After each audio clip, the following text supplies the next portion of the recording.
My dad snapped a clipboard and an expo marker at halftime of a basketball game. We were in middle school at the time. My parents literally started a sports program for us. Super thankful for that experience. But we're in this Christmas tournament, and the first round, my dad plays two of his coworkers at the time who are coaching this other team. So it's like Popovich versus Phil Jackson. I think I hit a game winner or nearly a game winner, like a corner three to seal it. Me and my dad are talking shit to his coworkers. The next round, we play this phenomenal team from like inner city Cincinnati. They are beating the dog shit out of us. I think they were up like 30 points at halftime. But again, we're middle schoolers. I think we're in 7th or 8th grade at the time.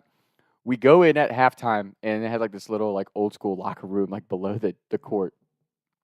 We go down there, and I don't remember if it was me and my buddy, we'll call George, or George and somebody else. But as we're walking in, somebody said something about us getting our ass beat like quietly to the players. The team goes in before the coaches because coaches are talking to each other, the refs or whatever at halftime. So we're down there. My dad comes in, catches us like giggling, and he's like, just slams this clipboard and expo marker. He slams it down. Are you guys freaking kidding me? Don't you care at all? We're getting spanked by 30. And you're like, oh shit. Because like, as a kid, especially when your parents are pissed or a coach, you're like, uh-oh. He had heard us laughing, so he's fired up. And he, good coaching, he uses it as an opportunity to try to get us fired up. But the part that was so difficult for us, he slams his clipboard and expo marker down so hard that the clipboard breaks in half. The expo marker breaks. Well, it exploded. So all that dry erase shit, it went everywhere.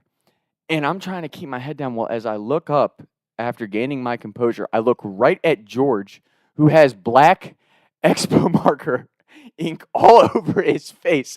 And he is looking right at me like, trying so hard not to laugh. And I look up and go, oh gosh, I put my head down. I actually think my dad started chuckling when he looked at George after his halftime speech was over. But oh my gosh, and I think we lost the game. I don't remember. I definitely do not think we came back and won. But oh my gosh, that was the funniest shit ever, man.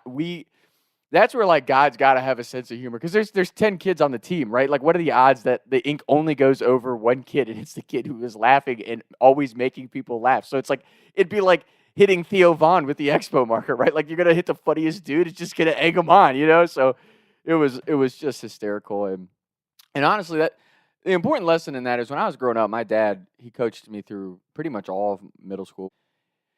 It used to piss me off so bad because it would be so much harder on me and a couple of my close friends all through sports growing up. Like, just always just riding you about everything. And it's just like all the little details and the nitpicking. And as a kid, it pisses you off. But as you get older, you learn to appreciate it, because it taught me so many lessons just about the fine details of things, or being disciplined with things, and just like the habits and the way that I live my life now, and the way that I interact with people, and the things that I do in my career and my side hustles, like whatever it is. My dad being hard on me as a coach, it made me learn those lessons. And honestly, not even if it's just your dad or a coach or whatever age, even if it's in a career like a boss or something like that, if somebody is being hard on you like that, more so than the other people that are in your group or the people that you're working with, whatever it is, I believe that about 95% of the time it's that they see a potential in you that you might not even see in yourself, and that's their way of trying to push you to reach the best, fullest version of yourself in whatever field or area that you're in. So if somebody's hard on you like that, learn to appreciate it. That would be my advice with it. Like, that's an opportunity for you to grow. That's somebody recognizing like, wow, this person has a high ceiling. This person could go do some special things with their life.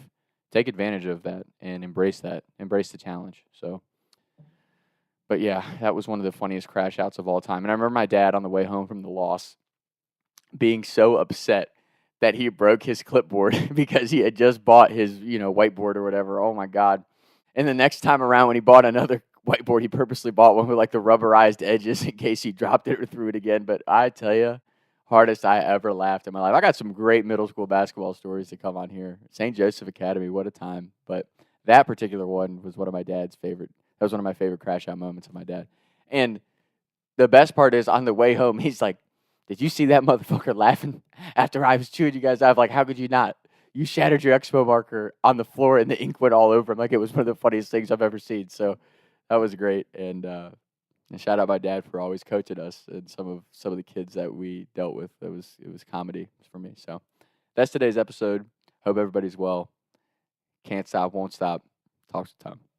Taking shots by the lake till I can't even breathe no more, see no more. I was riding around town thinking to myself, is it gonna